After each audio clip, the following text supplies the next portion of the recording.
Hello lads and lasses, it's Gizmo, and we're back with another KSP2 video. In this video, we're going to be going over the perfect start. Basically, you're going to get through the entire first tier of research and into the second tier of research, all with a singular rocket launch. Now, the reason that I want to keep it to a singular rocket launch is just because doing multiple rocket launches to go and progress through your science isn't going to be efficient. This is just a super efficient way of doing it.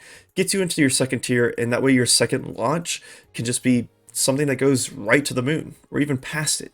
So we're going to go ahead and go into mission control, and we're going to see that our first mission is going to be to get to an altitude of at least 10 kilometers. Now, we're going to be completing basically 4 different to 5 different missions on a singular launch. And the way we're going to be doing that is by going into the VAB and building a rocket that barely meets the minimum requirements to launch. So we're going to go ahead and grab a pod, then grab our fuel tanks. You can hit Control C, Control V, just to paste. And you're going to paste in a bunch of these. You can also just select quite a few. Control C, Control V, and you can paste in more than one. Now, keeping in mind that you have to have a thrust to weight ratio of above a 1.0, and you want to have a re-entry with your Kerbal pod. So you're going to have a stack decoupler and a parachute on the top. Reconnect this, it'll update for you. Make sure you separate your stages.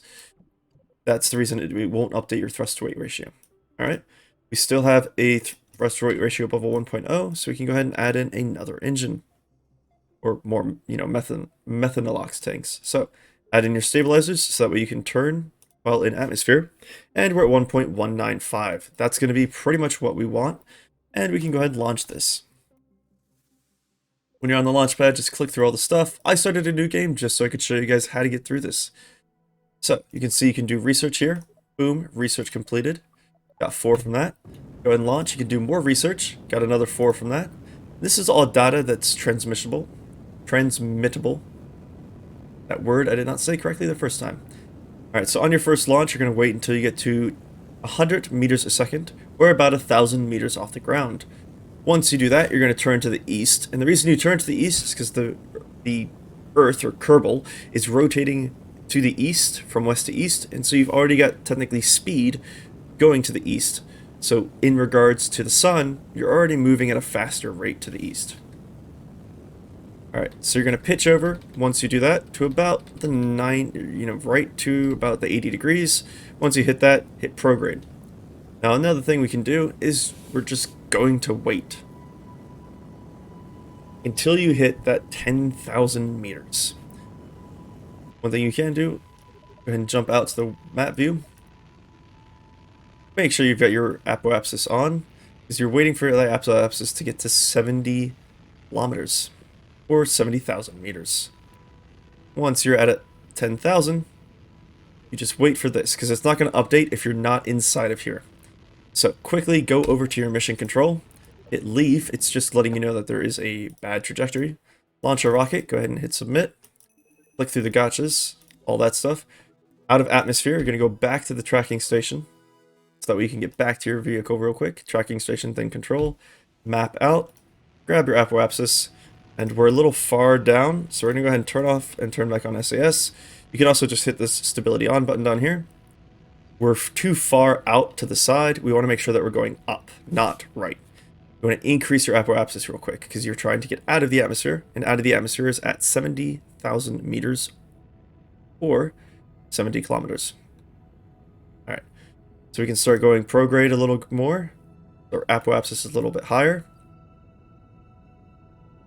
All right, now we will get out of the atmosphere. We're going to go for 80,000, and then we're going to go ahead and time warp to a point. The reason we're time warping is because we want to get at least above that 70,000. Once we hit above 70,000, we'll be considered out of atmosphere, and then we can go back into our mission control. We also want to make sure that we're getting to 30 seconds. There we go, mission control. Go ahead and pop over, out of atmosphere, submit, and click through. Thanks, science. Orbit Kerbal and buoyancy test are the other 2 that we're going to go into. So go back to your tracking station, hit control really quick, and you can run your science. Your science is now at 32, and we've already got 75 science. So now that we're at about 30, and the reason I say 30 seconds is because that's going to be a good number to not increase your apoapsis too much, but it's also going to increase your vertical. So try to keep it between 30 and 20, and the farther out that you get with your crash course, you want to decrease the time. And that's just going to be so you don't increase your apoapsis too much. You don't want to waste a ton of fuel, and increasing your apoapsis is going to waste that fuel, especially on your retrograde descent. Right now, we're just trying to orbit Kerbal. So you want to keep that apoapsis, and you want to make sure that you're not wasting a ton of fuel, because you still have to do a burn, into your retrograde. You have to burn retrograde in order to come back into the atmosphere. So we're going to turn this down until that number keeps decreasing, because that's going to use the least amount of fuel possible. Now you can see it's about to start making an orbit around Kerbal, and that's what we want. We want to make sure we get a nice stable orbit around Kerbal. You can see we're getting pretty close to this number, and that's okay. That just means we're not going to be increasing our apoapsis very much. And then our periapsis, which is going to pop up once we get in orbit, we want to keep down as low as possible. So that's going to be down to about the 70,000. All right, here we go. You can see our apoapsis is increasing. We're going to go ahead and lower our fuel output. We still want to be increasing that periapsis, but we're going to be using the least amount of fuel possible, because the way that we've built this is that we just don't have a lot of fuel to do the re-entry. Now, we're going to keep it at the 70,000 just because the re-entry will push us right under, and we can at least hit the atmosphere and use the atmosphere to brake for us. Now, the other thing we want to keep in mind is when we are doing this, we want to make sure that we're landing in the water to get the splashdown mission. That's part, it's in the mission control. All right, so once this periapsis hits the 70,000, you'll see that the mission pops up. We're going to cut our engines, pop back over to mission control. Go ahead and grab the orbit Kerbal. Over and out. Thanks, science. Now the next one is moon or bust, which is establish an orbit around the moon. Next one's going green, science junior vessel, and then we have spacewalking, which is EVA. Now EVAing we can actually do, and it's going to get us some more science. Let's go ahead and EVA. You can see that we now completed that mission. We're going to go ahead and let go. Oh, nope, because we've already done the, forgot about that. Technically, a crew observation has already been done while you're inside the capsule, so you don't really get anything for doing it again while in low. Yeah, it's already been done. You can see that in Kerbal atmosphere, Kerbal low orbit right here. Now we can also send these over transmission. If you're worried about getting back to your spaceship, just go ahead and hit RCS on, and you can board. So the EVA, shift to go up, and there we go, board. Now the EVA completed that mission, so we can go ahead and pop back over to mission control, grab spacewalking, and that's another 40 science right there. All right, now the next one that we can do, and the last one that we can do, is going to be buoyancy test. We're going to go ahead and just go back to our vehicle, or our tracking station, go back to our control, pop out again, and you could technically try to get upper, because right now we're in low orbit. You could try getting high orbit. Again, you need to make sure, and we do have the periapsis at such a low number that we can try doing that. So let's go ahead and try real quick, just to see if we can get that periapsis up, or the apoapsis up enough to grab us high orbit. So if we hit prograde, and again, we're going to save some fuel just to get this. As long as it's under 70,000 meters, you'll be perfectly fine getting back in the orbit, because you're going to save a little bit of fuel just to put your periapsis under that 70,000. So what we're going to do is just burn, burn, burn, burn, burn, like so. We're not increasing our periapsis, just our apoapsis. And we'll go ahead and stop. All right. Now, let's go ahead and time warp toward this point. I think this should get us, yep, high orbit. There we go. More research. So that's 80 research that we now have. Now, it's going to take us quite a lot of electricity.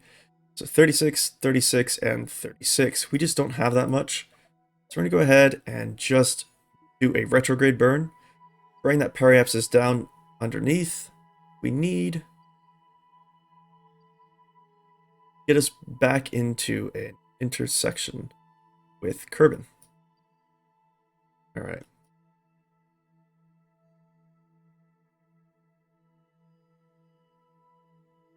Now that we've turned to retrograde, go ahead and hit Z, and it's going to bring it down. Now we're going to go ahead and speed up just so we can get back into orbit. Go ahead and hit time warp to point. Yep. And then we're going to go ahead and click Kerbal so that way we can look at exactly where we're landing. A little hard to see because we don't have the sun on us, but we should be going into water. Now, if you're worried about whether you're going to splash down or not, you can actually go ahead and hit your normal or anti-normal. You can bring it down with the just a little bit of fuel that we have left. So technically I should have waited for another point to bring us into orbit, but it's perfectly fine. So we're just going to go ahead and burn off the last of the fuel, just bringing us a lower orbit, because we do know that the space station is pretty much at the side of peninsula where there's water around it. So as long as we're landing close to it, it shouldn't be an issue. We're going to go ahead and time warp to point again and put us at a retrograde. The reason I'm putting us at retrograde is that way we're looking towards...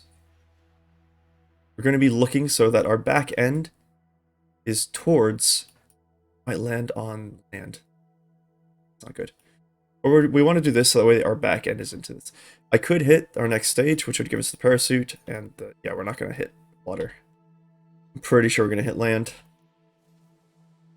We might hit the very edge of water, but I'm not 100% sure. Go and speed it up just a little. I am worried that we won't hit water, which would be unfortunate because that wouldn't give us the splashdown. That way, if anything burns off first, it's going to be your engines and your other stages instead of your actual cruise ship. Alright, we've got too much weight, we're going too fast, so we're going to go ahead and inject that. There we go, you can see it's slowing us down. And you can see the heat's rising, but once we get through the upper layers of the atmosphere, that's going to go away. You can see that our speed's going down. Just once you get into denser atmosphere, you'll be perfectly fine. Especially since our trajectory wasn't too steep. If you have too steep of a trajectory, you'll run into issues like that. But we didn't have that, so we're perfectly fine. And we actually managed to keep the weight on long enough that we're now over water, so we're going to get that splash down. So that's great. That gets us pretty much all the science we need. There's also, once you get down in the water, you can perform an EVA. There goes our parachute. I just wanted to slow down to make sure that happened. So once you're in the water, you're going to get the splashdown mission. You're going to go ahead and EVA your Kerbal. That's going to give you some more science. So we're going to be sitting pretty at about 200, 300 science, something like that. Maybe 400.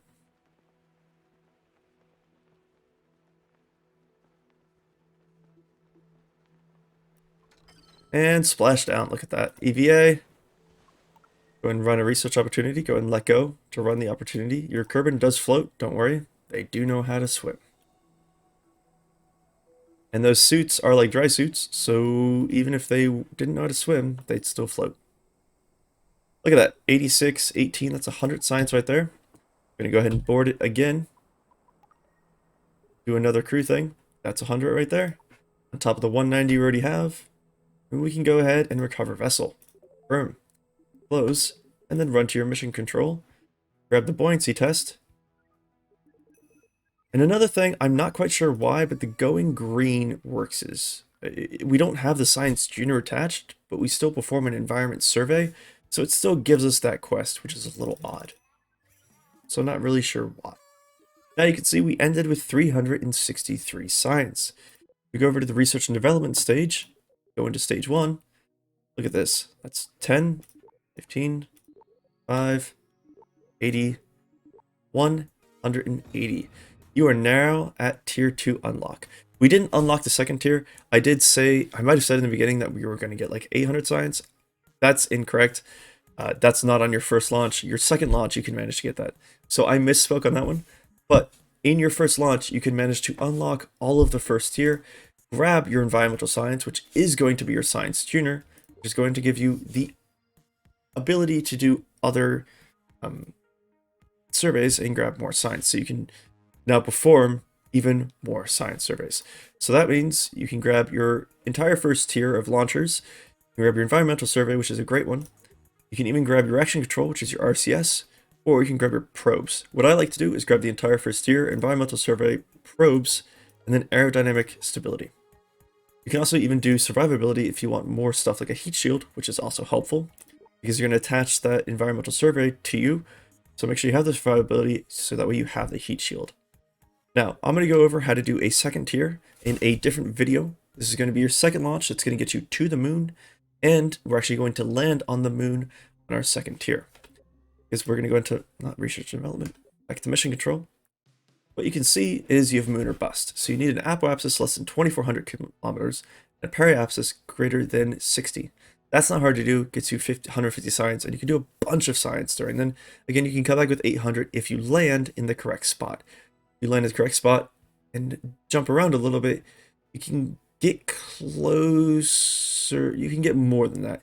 And in the current version of KSP2, you can actually, there's a bug that happens that makes it so that you're technically considered landed on the moon even if you're in orbit, and so you can grab a bunch of science doing it that way. It's not guaranteed that you'll bug it out to get it, but there is a way to do it, and I'm not 100% sure on how to do it, just sometimes it happens. But that's going to have to be the end of this video. That is your first launch, your most efficient first launch that you can do to grab some of the most science that you can get. If you wanted to grab even more, you could attempt to land on the shores of Kerbal, if it's still in the water, so that way you get the splashdown, you get the water, then you can also do your RCS, grab the shores and the beach and or highlands. That'll grab you a little bit more science and it'll be a little bit more efficient, but trying to land perfectly like that when you only have your first stage is going to be a little difficult. Anyways, I hope this helped. If you enjoyed this video, go ahead and give it a thumbs up. And if you want to stay up to date on all of my other videos that I have, go ahead and hit that subscribe button and the bell notification so you can stay updated. As always, lads and lasses, have a good one. Bye.